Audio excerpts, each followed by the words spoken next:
Padre Pio, nous voici à tes pieds maintenant. Donne-nous ta sainte bénédiction du haut du ciel. Apprends-nous à aimer Jésus de tout notre cœur, de toute notre force. Viens prier pour que nous soyons soustraits au péché, que nous soyons purifiés, que tout en nous corresponde à la sainte volonté de Dieu, comme tu l'as toi-même cherché depuis ta toute petite enfance et jusqu'à ta mort. Tu n'as voulu connaître et vouloir que la sainte volonté de Dieu.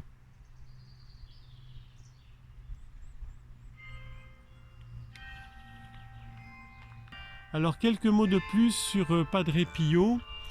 Eh bien, tout petit enfant, donc il est né dans une famille de paysans très pauvres du sud de l'Italie, dans les Pouilles.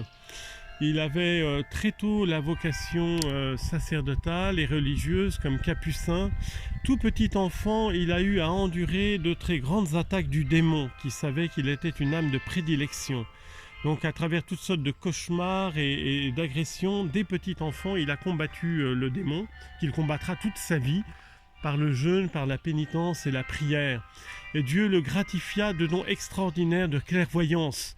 Des milliers de personnes venaient se confesser à lui et Padre Pio pouvait lire dans leurs âmes et les aider à une vraie conversion.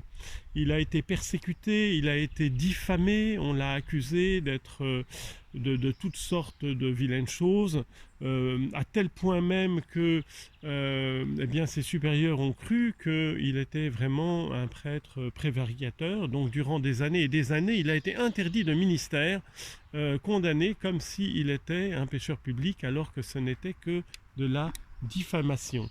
Et très étonnamment, le pape savait que c'était de la diffamation, mais il avait compris aussi que c'était son chemin de sanctification et de souffrance pour participer au salut que Jésus donne à toute l'humanité.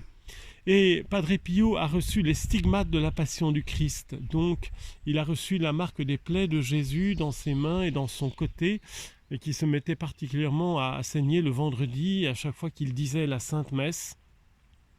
C'est une grâce que Dieu réserve à un nombre très petit d'élus de saints dans l'histoire de l'Église. Il y a eu bien sûr Saint François d'Assise, le fondateur des franciscains, puisque Padre Pio est de la famille franciscaine, les franciscains réformés qu'on appelle les capucins. Il a organisé dans toute l'Italie, à travers le monde, des petits groupes de prière de laïcs.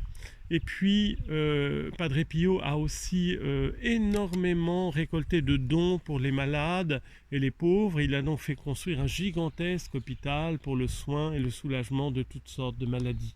J'ai un très beau témoignage, puisqu'il y a quelques jours, dans le parc de Gette, je rencontrais une Sicilienne qui m'a donné son témoignage. Elle est très dévote de Padre Pio, dont elle porte la médaille, et me disait-elle, après des années de mariage, je ne pouvais pas avoir d'enfant, j'ai suivi 5 processus chirurgicaux, médicaux absolument terribles, qui ont tous échoué, et au 5e, eh ben, j'ai eu comme une near-death experience.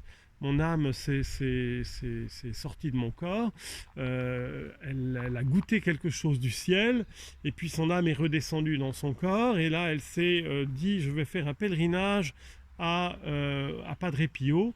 Donc elle est allée en Italie du Sud faire ce pèlerinage à Padre Pio, qui a répondu à sa prière. Donc par l'intercession de Padre Pio, après le pèlerinage, elle est tombée enceinte. Elle a eu un charmant petit Francesco, qui maintenant a 10 ans et qui va se préparer à la première communion.